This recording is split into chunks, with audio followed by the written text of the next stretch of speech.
La Toyota Supra est de retour après 17 ans d'absence. 17 ans d'absence, rendez-vous compte, c'est une éternité dans le monde automobile. Alors elle renaît grâce à une collaboration avec BMW qui a permis aux deux marques de construire chacune une voiture de sport sur une même base et donc de partager les frais. Du côté allemand, on a la Z4 Roadster que nous avons déjà pu essayer il y a un petit moment dans Auto Plus. Et du côté japonais, on a la Supra qui est la version coupée de cette sportive. Alors on va pas vous refaire un historique de la Supra. Là, ce qui nous intéresse aujourd'hui, c'est le produit final. Alors on a affaire à un petit coupé à peu près du format plutôt de la GT86 que de l'ancienne Supra. Un empattement court, une voiture assez petite et maniable. On est assis sur les roues arrière. Devant nous, un grand capot qui renferme le 6 cylindres en ligne BMW, celui de la Z4 M40i, fort de 340 chevaux, boosté par un turbo. Je peux vous dire que ça pousse. Ça chante également avec plutôt un accent allemand, ce qui n'est pas pour nous déplaire, parce que c'est un moteur qui reste très musical et surtout il a de la ressource, ça pousse tout le temps à partir de 1500, 2000 tours jusqu'à 6500. C'est un moteur qui a une force incroyable, qui ne s'épuise pas.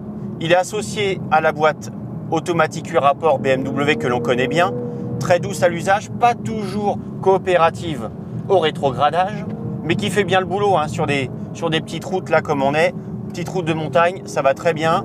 Il y a juste un petit trou entre la deuxième et la troisième, donc de temps en temps, elle refuse de rétrograder parce qu'elle monterait trop haut en régime. Dans les épingles, c'est pas toujours très pratique. Et on retrouve le comportement très agile de la Z4, une voiture assez à l'aise dans les passages serrés, qui peut pivoter au lâcher d'accélérateur de l'arrière. Ça, c'est typique des propulsions. Et on a une voiture qu'en roule, donc les funambules s'amuseront à entretenir la glisse à l'accélérateur. Ça, c'est le grand jeu. Alors, ce qui est rigolo, c'est qu'à l'intérieur, on retrouve un environnement très BMW avec des commandes au volant identiques, les commodos, le levier de vitesse, la commande de clim, l'écran multimédia. On est vraiment dans une BM et pourtant, il y a marqué Toyota sur le volant. Mais Toyota nous assure qu'ils ont effectué leurs propres réglages, que ce soit au niveau des trains roulants, des suspensions, du différentiel, de la gestion de l'accélérateur. Donc, on est censé avoir une Z4 améliorée à la sauce japonaise, ou en tout cas avec un comportement différent. Il y a le toit, il y a moins de renfort, donc elle aurait perdu 50 kg. Ça ne se sent pas beaucoup au volant, il faut quand même l'avouer. Mais on a une voiture qui pivote bien.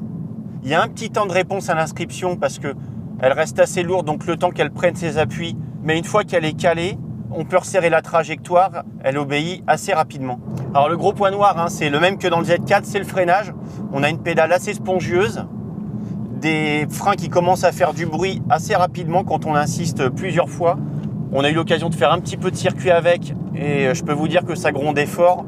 En bout de ligne droite, quand on arrive à 200 dans une épingle, forcément les systèmes étaient mis à mal. Donc ça manquait quand même un peu d'attaque et de mordant. Et pour une voiture de 340 chevaux, on attendait quand même un petit peu mieux. L'autre regret, c'est la direction.